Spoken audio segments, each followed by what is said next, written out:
dipersembahkan oleh Luwak hitam baru, nggak kemanisan, mantap! Selamat malam para pemirsa, ketemu lagi di Hot Room dengan saya Hotman Paris. Trauma. Baru-baru ini banyak korban dari Pati mendatangi Hotman 911. Besok akan datang karena ulah seorang pimpinan pesantren. Tapi bersamaan dengan itu ada lagi berita trauma yang sangat menyedihkan di Jogja, yaitu satu penitipan anak daycare yang menerima penitipan anak lebih dari 100. Ternyata lebih dari 50 anaknya itu sehari-hari diikat, aduh nggak tahu ngomongnya deh, diikat, dicubit, dan mungkin ditelantarkan agar mungkin susternya itu lagi sibuk main handphone dengan pacarnya. Bayangkan betapa trauma seorang orang tua begitu. Dia mencari makan, anaknya dititipkan, tapi ternyata anaknya benar-benar diperlakukan dengan sangat kekerasan. Dan sekarang sudah tersangka 13 orang karena pada orang tua guru, orang tua murid, anak sudah melaporkan tindak pidana kekerasan terhadap anak. Inilah Hot Room, daycare rumah kedua atau ruang trauma. Para pemirsa, apakah Anda tahu, mungkin Anda sudah tahu, aktor paling terkenal di Amerika, Bruce Willis, akan katanya nanti kalau udah meninggal otaknya akan disumbangkan untuk meneliti karena dia sudah total amnesia, sudah total lupa ingatan. Tapi pertanyaannya, kenapa Hotman Paris 43 tahun jadi pengacara? Semua perkara negeri ini Hotman pegang, bahkan kau punya Presiden Prabowo dan adiknya Hasim 25 tahun jadi klien Hotman. Tapi kenapa tetap daya ingatnya segar? Biasakanlah minum kopi luwak hitam premium, ya. Hotman punya ada 171 Aspri, 85 nightclub. Ingat saya semua cewek cantik, nomor handphonenya. Daya ingatnya super tinggi. Kopi luwak hitam premium, lihat aja gue nih. Lebih kokoh dari pasanganmu. Kopi luwak hitam premium. Halo Ibu Mia. Ya, Ibu kan pemilik dari daycare dan katanya humas juga ya? Di organisasi pemilik daycare. Oke, boleh nggak Ibu ceritakan dulu kejadian yang terjadi di Jogja? Apa sebenarnya yang terjadi? Kalau kita lihat di sana pastinya ada keteledoran ya dari kesengajaan atau keteledoran, dua hal berbeda. Ya, kalau di sana ada unsur ketidakpahaman bagaimana cara merawat anak. Ya. Karena seharusnya daycare itu kalau dalam dasar yang terjadi apa? Yang dilakukan apa? Katanya diikat seharian, terus diapain gimana? Ya, benar nggak diikat pakai apa itu? Pakai baju, pakai apa? Ya, kita lihat memang diikat tanpa baju, hanya ada pampers yang dikenakan saja, terus di ruangan tertutup seperti itu. Dan mungkin dibiarkan menangis seharian begitu. Betul. Sementara stafnya lagi sibuk wea Hotman kali ya. Nah, terus? Bisa jadi. Ya seperti itu. Jadi memang itu ada pelanggaran khususnya untuk standar cara pengasuhan seperti itu. Begitu. Emang yang mengawasi daycare ini perizinan aja dari siapa? Siapa yang bertanggung jawab di lembaga pemerintah? Atau nggak ada sama sekali, seperti biasanya? Kalau kita ngebahas dari undang-undang dulu boleh? Kalau dari undang-undang itu ada Undang-Undang Nomor 20 Tahun 2003 tentang Sistem Pendidikan Nasional. Jadi masuk di bawah Kementerian Pendidikan? Ada dari Kementerian Pendidikan, kemudian kalau proses perizinan di setiap kota tentunya ada. Dari Pemda? Dari di bawah Dinas Penanaman Modal satu pintu itu. Jadi tapi tentu saja. Ibu punya juga, ibu punya. Ya, saya tahu. Berapa anak kecil yang dititipkan tiap hari? Kalau khusus di daycare saya itu ada daya tampung karena daya tampung itu mengingat rasio luas ya. Ya, coba punya ibu berapa orang? Kalau saya saat ini ada 38. 38? Betul, daya tampung hanya sekedar 40. Oke, itu stafnya istilahnya perawat atau apa? Nah, kalau kita mengikuti Juknis, petunjuk teknis yang dikeluarkan dari Kemendikdasmen, tentu ada syaratnya. Ya. Di sana ada khusus tenaga pendidik berlatar belakang S1 pendidikan anak usia dini. Ya. Kemudian ada pendampingan dari proses keseharian untuk pengasuh. Ya. Di situ ada standarnya dari SMA. Jadi kejadian yang di Jogja itu bisa terhindar apabila yang pertama ada perizinan dan tentu saja mengikuti prosedur yang dikeluarkan oleh kementerian. Katanya yang di Jogja bayi yang dititipkan tiap hari rata-rata 100, tapi stafnya 20, itu terlalu sedikit nggak? Wah, itu tidak mengikuti standar prosedur. Ya. Ada kan sekali lagi ada juknisnya. Jadi Ya. kalau juknis yang dikeluarkan pemerintah itu ada rasionya. Misalnya umur 2 tahun itu rasionya 1:4. Ya. Berarti tenaga pengasuh hanya megang dari satu tenaga pengasuh hanya 4 anak seperti itu. Satu pengasuh 4 anak. Itu untuk kategori Jadi kalau usia. 100 anak berapa Betul. itu? Ya, Dibagi 25, harusnya 25 ya? enggak kan 4, berarti 100 dibagi 4, berarti berapa tenaga pendidik yang harus dimiliki? Oh begitu ya. Terus apa benar bahwa 13 orang staf dari daycare ini di Jogja sudah tersangka semua? Apa yang Iya. lapor itu siapa? Orang tuanya?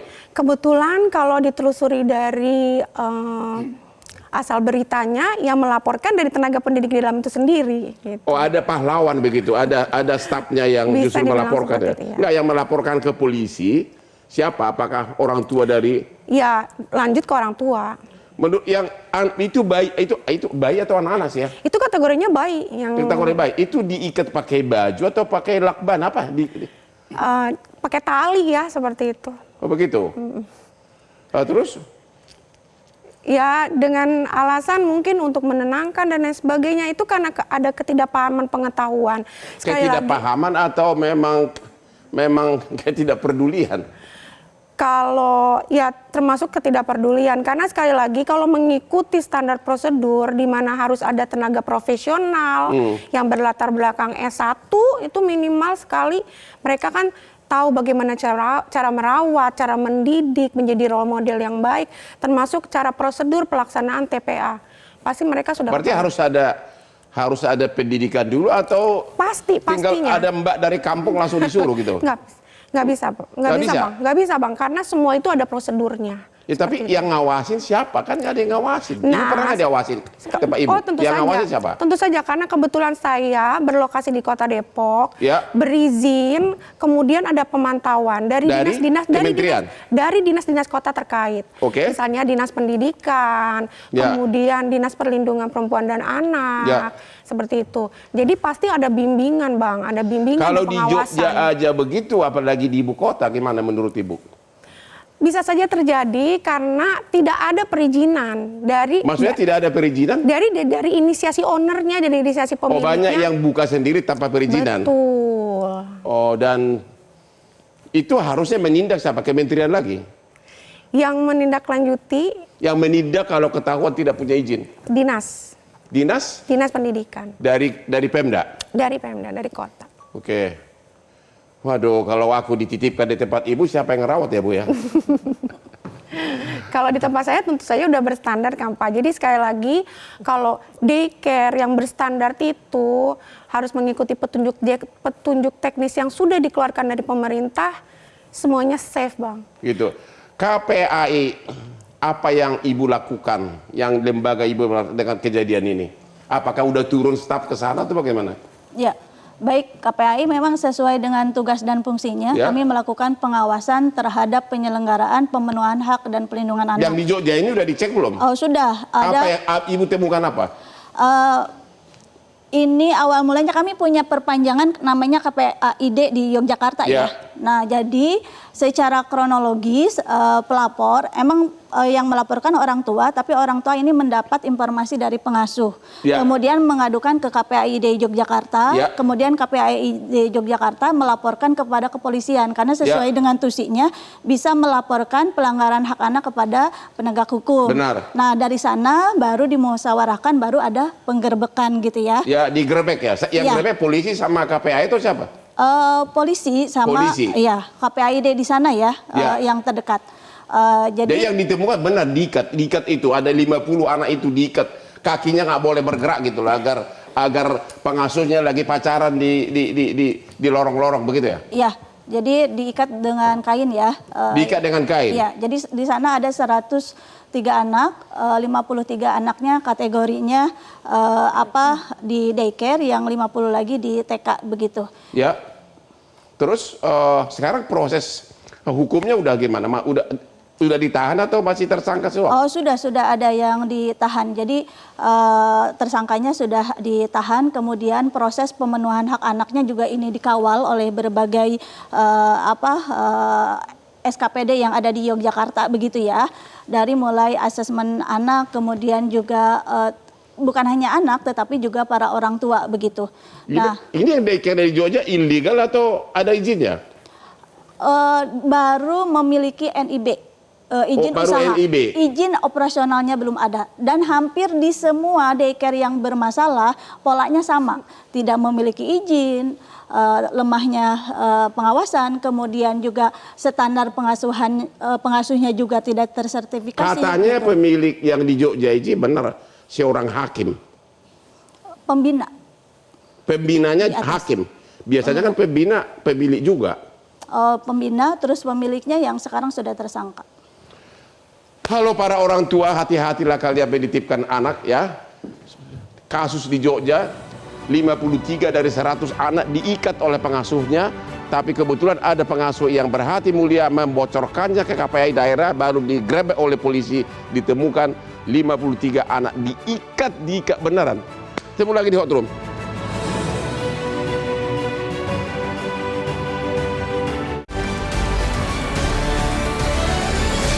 Dipersembahkan oleh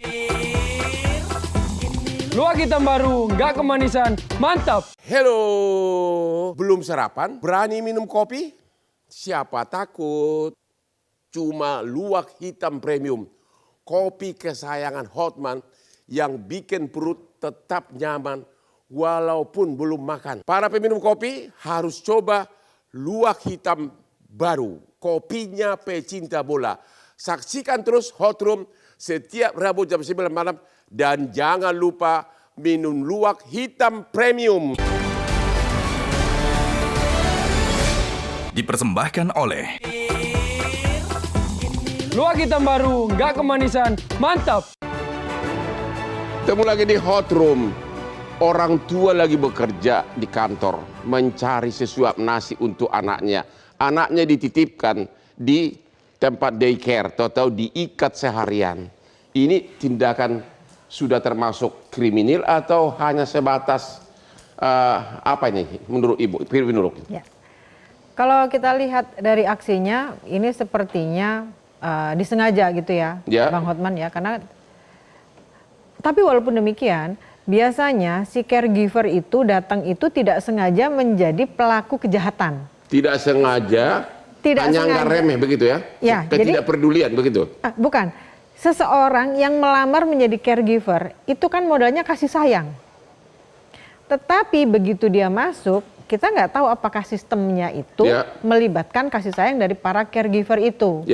Tapi ketika dia masuk sudah bahkan SOP-nya mengizinkan mereka melakukan kekerasan, jadi orang-orang yang awalnya baik menjadi tidak baik, begitu Bang. Nah, kenapa ini bisa terjadi? Nah, ini yang pertama kan karena situasi ya.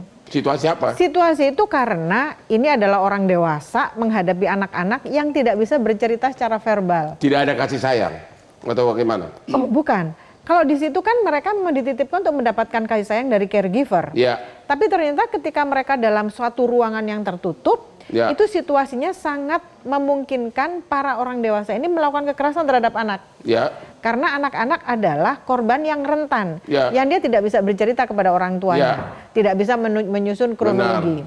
Yang kedua, adanya tekanan. Bisa jadi tekanannya itu karena tekanan dia harus bekerja di situ karena butuh uang. Sehingga kalau keluar dia nggak punya uang lagi. Sementara dia yang punya hati nurani tapi aturan atau SOP-nya di situ membolehkan melakukan kekerasan, dia menjadi melakukan kekerasan. Dibiarkan terutama ya. Iya, melakukan pembiaran. Karena kita tahu ketika tekanan itu berat, itu berubah menjadi frustasi. Setelah frustasi menjadi agresi. Nah, agresinya adalah terhadap anak-anak ini. Nah, yang terakhir karena dia melakukan pembenaran bahwa mengikat anak ini adalah salah satu proses, salah satu cara untuk membuat anak ini menjadi tenang. Ya. Dan yang bahaya adalah ketika semua orang tahu ini salah tapi tetap dilakukan. Ya. Kejahatannya tempatnya di situ, Ya. letak kejahatannya. Jadi ini adalah orang-orang dewasa yang menormalisasi kekerasan terhadap anak yang memang tidak berdaya. Ya. Jadi motivasinya jelas. Yang pertama, mungkin dia memang mau mengambil kekayaan. Karena ini bisnis ya, dianggap Ya. bisnis. Yang kedua karena ada korban yang rentan yaitu anak-anak ini. Ya. Yang ketiga baru ke ibu-ibu depan saya. Ya. Bagaimana dengan pengawasannya? Ya. Kalau pengawasannya kurang, kondisi-kondisi seperti ini pasti Jadi akan. yang itu pengawasan siapa? Itu kan nggak mungkin dong KPAI mengurusin itu kan? Ya. Ya. Jadi begini, pengawasan yang pertama adalah pengawasan si pemilik lembaga itu sendiri sebetulnya. Pemiliknya siapa? Oh, pemiliknya. Nah, jadi menurut Ibu pemiliknya juga harus dipenjara dong? Kalau dipenjara atau tidak itu sesuai dengan undang-undang yang berlaku. Tapi setidaknya pemilik itu kan bertanggung jawab terhadap kesejahteraan anak-anak ini. Harusnya dia tahu lah. Harusnya Tiada demikian. di dalam, begitu. Seperti yang Bu Nia dan Bu Ai tadi sampaikan, mereka harus tahu nih apa yang harus dilakukan ketika dia mempunyai daycare itu. Ya. Yang kedua, level paling dekat RT RW atau masyarakat. Ya. Ketika masyarakat mengabaikan bahwa di situ ada suatu tempat ternyata tidak punya izin, Ya. berarti kan RT RW juga melakukan pengabaian. Ya. Lalu di level yang lebih tinggi kecamatan dan lain-lain sampai lembaga-lembaga terkait sampai ke negara. Ya. Nah, apakah lembaga-lembaga terkait yang lebih tinggi itu sudah melakukan pengawasan? Yep. Jadi menurut Ibu ini sudah termasuk tindakan kriminal ya? Ya. Sudah pantas untuk diproses pidana begitu ya? Benar sekali. Oke, kita tanya dulu kepada wakil rakyat kita. Halo Pak DPR, gimana Ya, Bang. pengawasannya ini Pak? Anak-anak diikat seharian, nangis-nangis. DPR gimana nih? Apa itu termasuk tugas Bapak bukan? Ya, Silakan, Pak. pertama tentu kami tentu prihatin Bang, Komisi 10 yang membidangi pendidikan, melihat kejadian yang ada di Jogja ini sangat prihatin. Kemudian yang kedua, daycare ini Bang, ini kan belum memiliki payung hukum yang jelas, jadi masih abu-abu. Kalau tadi disampaikan di Undang-Undang 20 tahun 2003 di Undang-Undang Sistem Pendidikan Nasional kita itu tidak ada di dalam pasal-pasal yang ada di situ disebut daycare.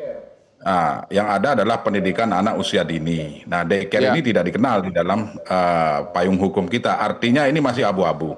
Nah, kemudian bagaimana dengan perizinannya? Perizinannya itu ada di kabupaten kota melalui dinas perizinan.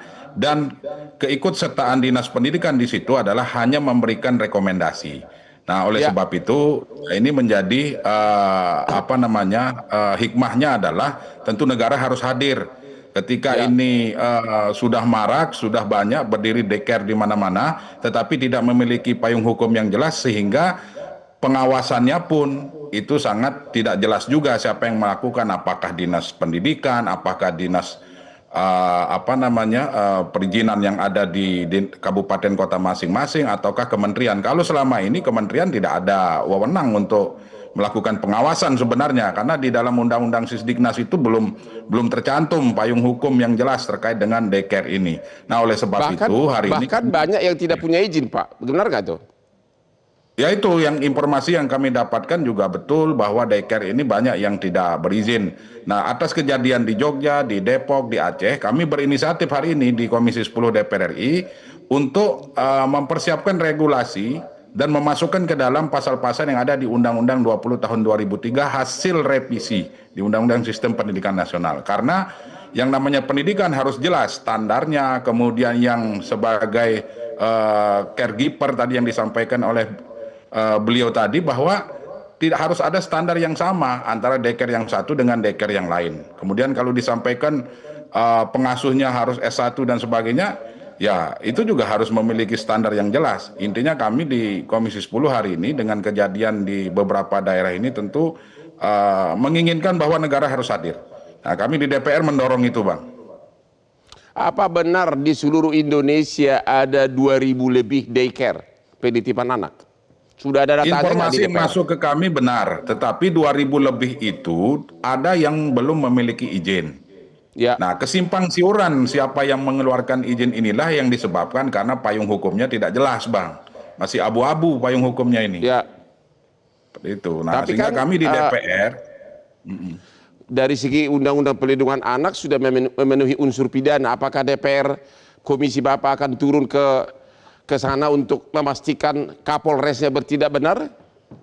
Ya tentu terkait dengan sisi penegakan hukum, tentu kami apresiasi langkah-langkah yang dilakukan oleh pihak kepolisian hari ini. Nah, kemarin kami beberapa anggota sudah turun ke lokasi dan menemukan hal yang sama sesuai dengan pemberitaan yang ada hari ini. Dan kami sudah merekomendasikan agar para pihak yang terlibat di situ harus ditindak tegas. Karena ini sudah tindakan yang sangat-sangat tidak manusiawi, yang sangat bertentangan dengan pendidikan, terutama pendidikan anak usia dini. Nah, oleh sebab itu kami berharap hari ini kepada pemerintah harus fokus juga memperhatikan pendidikan anak usia dini ini, Bang. Ya, termasuk daycare ini kategorinya apa? Apakah pendidikan anak usia dini atau apa? Ini harus jelas.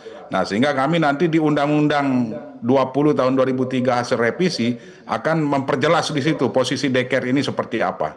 Demikian, Bang. Kalau hanya sekedar aturan pengawasan tanpa sanksi yang tegas, mungkin tidak efektif. Seperti di Amerika, di Idaho, pemerkosaan berkurang setelah keluar di sana undang-undang siapa yang memerkosa hukuman mati.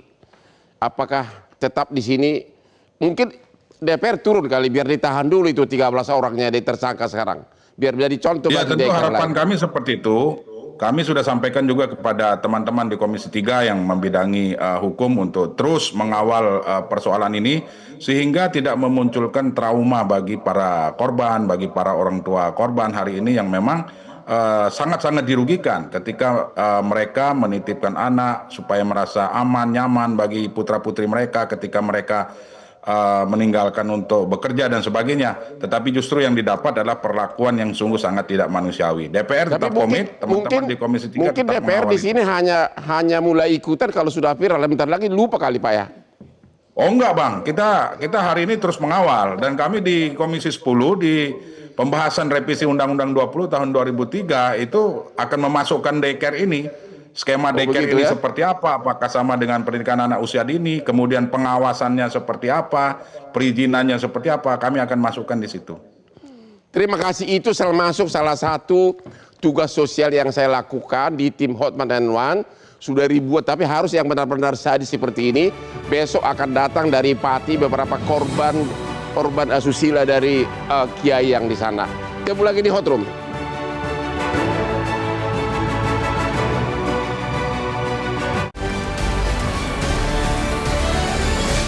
Dipersembahkan oleh Luwak hitam baru, nggak kemanisan, mantap. Hello, belum sarapan? Berani minum kopi? Siapa takut? Cuma Luwak Hitam Premium, kopi kesayangan Hotman yang bikin perut tetap nyaman walaupun belum makan. Para peminum kopi harus coba Luwak Hitam baru, kopinya pecinta bola. Saksikan terus Hot Room setiap Rabu jam 9 malam dan jangan lupa minum Luwak Hitam Premium. dipersembahkan oleh Luwak hitam baru, nggak kemanisan, mantap. Ketemu lagi di Hot Room. Halo kamu-kamu yang umur 50, mulailah siap-siap kemungkinan akan kena demensia lupa ingatan. Bruce Willis sekarang ini total tidak ingat lagi padahal dia begitu gagah tubuhnya. Ada dulu teman saya pengacara, bapaknya pun tidak kenal anaknya lagi, bahkan bapaknya nggak ingat pulang. Jadi contohlah gaya hidup Hotman Paris selalu minum kopi Luwak Hitam Premium.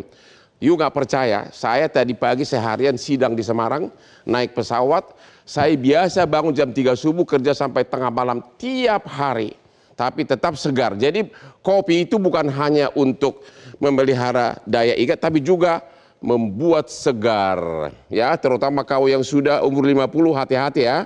Jangan sampai lupa nanti sama anak istrimu. Kopi Luwak Hitam Premium, kesukaannya Hotman yang ganteng. Halo Ibu Mia, berapa sih biayanya kalau nitipkan bayi ke seperti tempat Ibu? Itu kalau di tempat saya Bang, tergantung usia. Oke, Jadi coba kan ada berapa usia? Ada rasionya. Kalau saya berapa biayanya untuk nitipkan saya di sana? Jadi Oke, kan berapa? Yang 5 tahun ke rasio. bawah? Ya, jadi kalau di kami itu ada yang dari umur 3 bulan. Kenapa kami ada 3 bulan? Karena niat kami itu memfasilitasi. Itu lebih mahal? Memfasilitasi ibu yang bekerja. Itu lebih mahal? Berapa tiap ada hari? rasionya. Rasionya itu satu caregiver satu banding 4. Ya berapa kira-kira? Itu sekitar 3 juta. Sebulan? Sebulan. 3 juta sebulan. Jadi kalau ibu punya 35, wah sudah 100 juta lebih. Nggak bisa, karena kan itu hanya kapasitas untuk umur yang 3 bulan sampai 1 tahun. Ya. Gitu. Jadi kalau misalnya semakin naik usianya, di kami ada perbandingan lebih harga, murah. lebih murah. Karena sekali lagi rasionya menaik. Tadi kalau baby 1:4 naik ke atas dia lebih tinggi. Jadi ada 1,6, 1,5 gitu. Rasionya. Jadi seperti itu pelayanannya. Jadi selama ini izin dari mana? Tadi Bang boleh sedikit ya Bang Ya, saya revisi.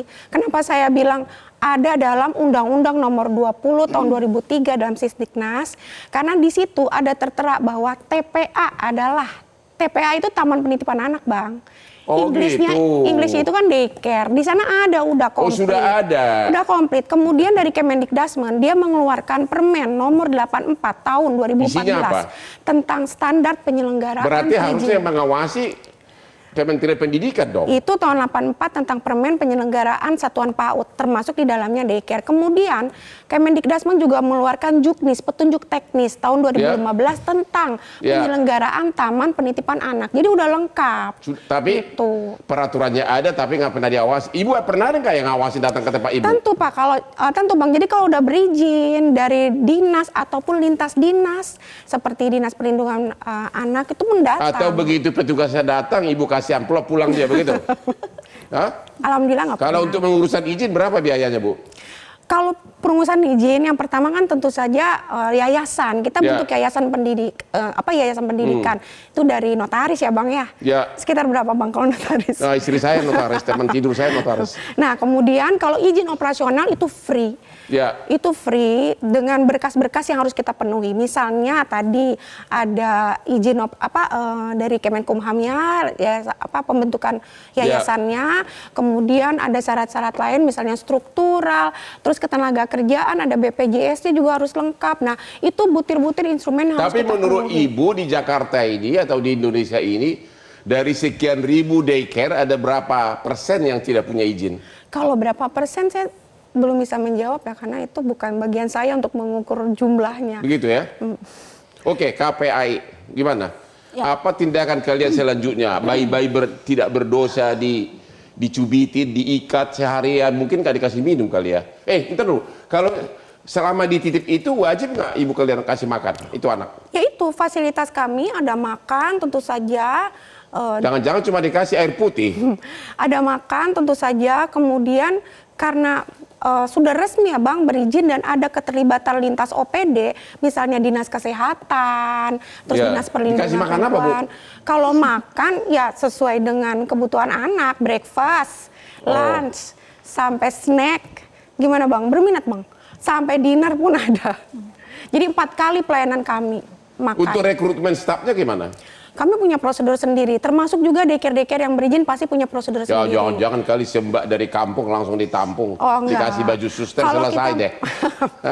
Harus ada, kita mengikuti Juknisnya. Di situ sudah tertulis oleh Kemendikdasmen. Ada aturannya begitu ya? Ada peraturannya. Cuma nggak ada yang ngawasin gitu kan?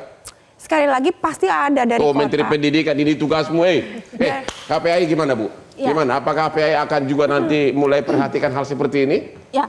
Baik, tentunya KPAI yang dilihat bukan hanya kejadian saja, tapi kami melihat secara sistemik gitu ya. Dilihat dari sistem pelindungan anaknya. Dalam konteks ini adalah bagaimana ekosistem layanan pengasuhan. Tadi betul yang dikatakan oleh Pak Dewan dan juga Bu Mia. Begini, definisi daycare ini secara tunggal itu belum ada di perundangan di regulasi kita. Saat ini itu ada irisannya, pertama tadi betul di Kemendikdasmen, Taman Penitipan Anak. begitu ya, dengan Permendikbud 84 tahun 2014. Kemudian juga ada Taman Anak Sejahtera, itu di bawah Kemensos. Gitu ya. Oh, beda lagi? Beda lagi. Jadi di TPA itu lebih kepada pembelajaran atau pendidikan, makanya tadi bahasanya tenaga kependidikan. Kalau di Kemensos itu lebih ke pengasuhan dan pelindungan khusus, karena memang anaknya itu daycare juga atau bukan? Iya, karena itu ada ada dua jenis daycare? Iya, karena itu ada kerentanan anaknya begitu. Secara perizinan ini ada di dua pengampunya ya, di Kemendikdasmen sama di Dinsos begitu. Nah, adapun Tara yang punyanya Kemen PPA itu standarisasi gitu ya. Kemudian ada namanya Tamas ya, itu lebih kepada pembinaan semacam program parenting dan sebagainya. Artinya permasalahannya memang kita saat ini regulasinya terjadi fragmentasi regulasi begitu. Apakah KPAI akan turun ke Jogja agar pelakunya ditahan? Takutnya nanti malah pelakunya lobi polisi duluan. Seperti kasus di Pati udah kabur katanya kiainya. Gimana itu? Sudah. Kita berbagi peran antara KPAI yang ada di nasional dengan KPAI yang ada di Yogyakarta. Jadi KPAI di Yogyakarta mengawal proses pemenuhan hak anaknya gitu ya, bekerja sama dengan SKPD yang lain. Kami di KPAI nasional begitu bergerak kepada mengawal kebijakan nasionalnya gitu. Apa gitu dari kejadian ini, karena kalau sistemnya tidak diperbaiki maka ini akan terjadi lagi dan akan yang terjadi lagi. Yang di Jogja itu di apa? Di Polres kota atau di mana tuh? Di Polresta Yogyakarta. Tapi belum ada yang ditahan ya? Kami kemarin sesuai dengan press release dari Polresta untuk tersangkanya memang sudah ada 13 katanya tersangka. Halo Pak DPR. Pak DPR bagaimana? 13 tersangka belum ada yang ditahan. Apakah DPR akan seperti Komisi 3 lebih agresif atau bagaimana? Penegakan hukum yang paling berhak menjawab adalah Komisi 3, Bang. Tetapi kami di Komisi 10 dari sisi pendidikan tentu mendorong agar polisi betul-betul objektif, betul-betul berpihak kepada perundang-undangan yang berlaku, artinya berpihak kepada korban, agar efek jerah bisa tersampaikan, seperti itu, Bang. Nah, kembali ke regulasi tadi, bahwa memang di Undang-Undang 20 tahun 2003 existing kemarin itu hanya tertulis TPA, tetapi belum spesifik.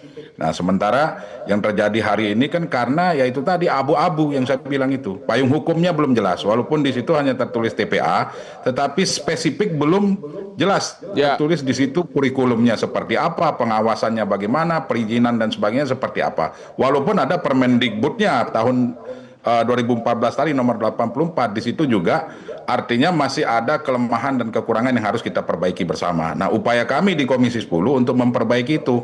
Jadi pengelolanya juga harus terstandarisasi, kemudian pengasuhnya juga harus tersertifikasi. Nah, kalau keduanya ini dilaksanakan, maka tidak akan terjadi hal-hal yang hari ini kita DPR dalam waktu dekat akan mengusulkan dua peraturan itu, begitu?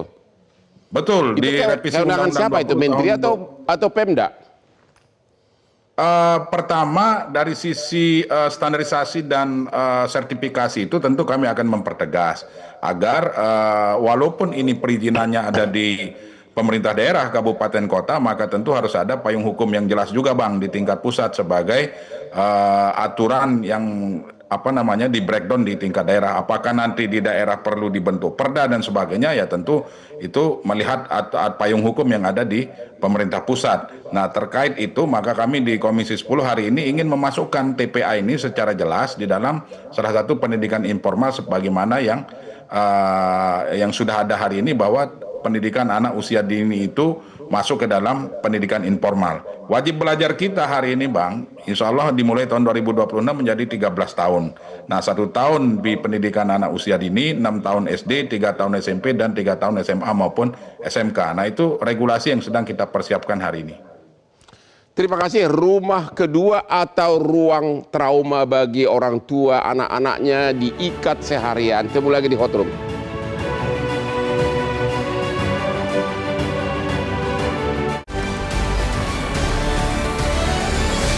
Dipersembahkan oleh Luak hitam baru, nggak kemanisan, mantap. Dipersembahkan oleh Luak hitam baru, nggak kemanisan, mantap.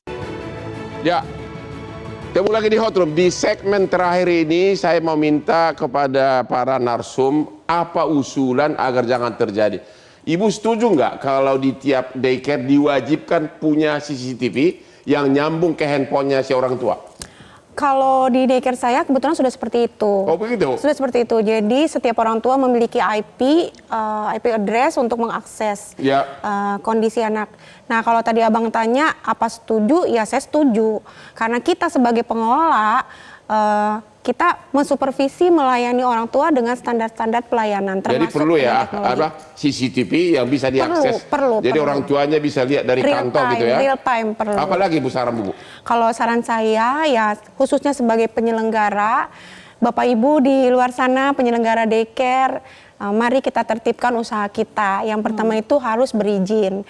Yang kedua Pak, mari sebagai warga masyarakat yang baik, penuh inisiatif apabila ada daycare di lingkungan Anda, silakan Bapak RT, warga masyarakat menyambangi, saling silaturahmi untuk memberikan edukasi perizinan tersebut. Intinya sih perizinan Bang dari saya. Ya. Kalau KPAI, mendingan mana sih? Mendingan nyewa Mbak 3 juta sebulan? Atau ke daycare? Tapi enggak, Mbak saya udah gajinya udah 6 juta sebulan. Mendingan mana? Kalau KPAI begini, kita melihatnya lebih ke sistem begitu ya. Bahwa hari ini daycare itu sudah merupakan kebutuhan. Karena menurut pengawasan KPAI 74% gitu ya pengasuhan itu ada di lembaga layanan pengasuhan. 74%. 74%. Ya, itu penelitian 2019. Artinya bahwa daycare ini merupakan kebutuhan saat ini gitu ya. Jadi apa usulan dari Ibu apa agar jangan terjadi lagi? Sistemnya harus dibenahi. Satu, ya itu oleh siapa? Oleh DPR gitu? DPR dan kementerian. Pengawasan yang perlu diperkeras gitu ya? Berbagai kementerian. Kami sekarang itu ada semacam task force, leading sektornya ada Kemenko PMK, ada kantor staf presiden, ada Bappenas. Kemudian di dalam itu nanti ada berbagai kementerian. Jadi KPAI akan mengusulkan aktif atau hanya nunggu kasus lagi atau gimana? Ya tidak, bagaimana menata sistemnya. Menata sistemnya. Dan tata kelolanya, pengawasannya seperti apa, standarisasinya seperti apa gitu ya, data terintegrasinya seperti apa. Karena kalau misalkan sistemnya tidak diperbaiki, maka akan jatuh lagi korban-korban selanjutnya. Terima kasih. Ibu kriminolog, menurut Ibu perlu nggak sih Polres Jogja udah tahan dulu deh begitu? Kan kalau ditahan orang langsung baru seluruh daycare se-Indonesia baru ngeh gitu. Ya. Alangkah baiknya demikian Bang ya, karena bagaimanapun juga pemidanaan itu atau penghukuman itu harus transparan. Karena bagaimanapun juga ketika banyak banget yang sudah disampaikan tadi, banyak sekali daycare yang tidak berizin, ketika dia melihat ada penanganan khusus atau terkait dengan kejahatan yang sudah dilakukan, mereka segera melakukan perizinan yang tepat gitu. Jadi tidak melakukan hal-hal seperti ini lagi. Tapi menurut saya Bang, yang harus dilakukan lagi adalah bagaimana para bystander itu tidak merasa ketakutan gitu loh. Bystander itu kan melihat, dia tahu kalau ada kejahatan di situ. Tapi dia nggak tahu mau melaporkan kemana gitu. Jadi para bystander itu gimana caranya naik menjadi whistleblower gitu loh Bang. Nih Hotman. Berarti kan butuh keamanan gitu. Karena pada saat kita tahu ada kejahatan itu tapi kita merasa tidak aman, maka orang-orang yang mengetahui ini tidak akan melaporkan kemanapun. Nah kondisi-kondisi seperti inilah yang membuat kejahatan ini masih tetap terjadi sampai saat ini. Benar. Jadi aturan-aturan ini kan harus dibuat seperti yang Pak Lalu sampaikan. Jadi sampai ke perlindungan dari bystander, whistleblower tadi itu. Kemudian bagaimana orang tua lebih responsif terhadap anaknya. Karena bagaimanapun juga korbannya kan silent victim. Dia tidak tapi bisa gimana menyampaikan. orang cari makan? Setuju nggak agar semua daycare wajib mulai hari ini oleh Pemda diwajibkan punya CCTV yang langsung bisa diakses oleh orang tua? Itu kan standar paling minim. Ini harus tapi ternyata yang di Jogja nggak ada CCTV-nya ya? ada tapi nggak bisa diakses. Dia mengklaim mereka punya tapi nggak bisa diakses oleh Cuma di luar sampai gitu ya. pintu. Nah, Dia berarti kan orang tua tetap harus mengetahui ketika dia mau menitipkan kepada daycare itu bagaimana perizinannya. Apakah mereka sudah memenuhi kriteria-kriteria tertentu, kewajiban-kewajiban tertentu gitu. Setelah itu mereka harus melihat bagaimana kondisi anak sebelum dan sesudah dititipkan di daycare. Sebelum dititipkan apakah dia ketakutan, sepulangnya apakah dia menunjukkan kondisi-kondisi tertentu atau sikap-sikap tertentu. Secara sosial apakah mereka dalam bermain dengan temannya itu menunjukkan sikap-sikap yang mengarah pada kekerasan. Begitu ya? Bisa jadi ketakutan, bisa dia melakukan kekerasan juga seperti yang dia lihat setiap hari. Misalnya mengikat kaki boneka atau memukul. Nah, ini adalah bahasa-bahasa selain artinya verbal. orang tua harus PK lah begitu ya? Iya, betul Terima sekali. kasih. Pak DPR, apa usulan dari Bapak untuk selanjutnya? Pak DPR, Pak Lalu? Siap. Usulan saran terakhir? Jadi saya sepakat dengan yang disampaikan oleh Mbak Ai tadi bahwa negara harus mempersiapkan sistemnya karena ini kan sudah jumlahnya banyak, kemudian belum ada payung hukum yang jelas. Walaupun tadi tertuang di TPA itu tertuang di Undang-Undang Sisdiknas, kemudian ada Permendikbudristeknya, tetapi ternyata di lapangan masih terjadi hal-hal seperti ini. Sistem menjadi hal yang paling utama, Bang. Kemudian standarisasi dari sistem pengelolaan. Apakah DPR akan mengingatkan Kapolres Jogja agar ditahan dulu biar ada efek jerah? Tentu sebagai melaksanakan fungsi pengawasan, kami juga akan mengingatkan secara hukum jelas bahwa siapapun yang melanggar pidana, karena negara kita negara hukum, ya harus ditindak secara undang-undang yang berlaku seperti itu, Bang. Tetapi dari sisi regulasinya kami akan memperkuat itu. Bahwa hari ini payung hukumnya belum jelas, maka akibat dari kejadian yang banyak ini, maka kami di DPR akan memperkuat, memperjelas posisi daycare ini seperti apa. Apakah sama dengan pendidikan anak usia dini, kurikulumnya seperti apa, kemudian standarisasinya seperti apa, sertifikasi bagi pengasuhnya juga insya Allah kami akan atur sehingga jelas daerah-daerah nanti ketika memberikan izin terhadap operasional dari daycare yang ada di masing-masing kabupaten kota bisa mengacu kepada sistem yang kita buat secara nasional itu. Seperti itu, Bang. Terima kasih. Tapi itu sangat untung ya, Bu ya? Oh, dari segi pengelola keuangan? Ya, dari segi pasti, karena lihat aja, Bang, banyak jumlah daycare berarti kan ada profitnya. 100 kali 3 juta, gila 300 juta sebulan. Tapi kan ya, kalau kita harus mengikuti prosedur juga, misalnya tenaga pendidik dan pengasuh berapa kita harus hire, bayar, kemudian ada BPJS-nya. Jadi kalau misalnya marginnya ya ada hitungan sendiri, sebagai yayasan pendidikan ya nggak seperti usaha F&B misalnya, pasti beda. Oh begitu ya? Tapi kalau misalnya lihat tadi banyak ya pasti ada untungnya ya, Bang, jadi ada segi bisnisnya. Begitu. Oke, jadi giliran saya sekarang bicara. Anda melihat Hotman seperti ini dengan gayanya rock and roll, sudah ribuan orang saya tolong. Ya, Anda tahu Kopi Joni, sudah nggak tahu lagi, nggak kehitung lagi waktu Krismon, waktu Corona, antri kayak nonton bola untuk datang ketemu saya. Dan dalam 2 bulan ini Anda sudah tahu cerita anak kapal Fandi yang baru kerja 3 hari, tahu-tahu di dalam kapalnya 2 ton narkoba dihukum mati. Itu sesudah kita teriak. Satu lagi sekarang kita lagi bantu juga Radit yang sama pacarnya di pantai di Lombok ternyata meninggal, ya. Dan mudah-mudahan agar orang tua selalu berani, ya, no viral, no justice, itulah tabiat negara ini. Demikianlah akhir dari diskusi kita malam ini. Sampai ketemu lagi di Hot Room.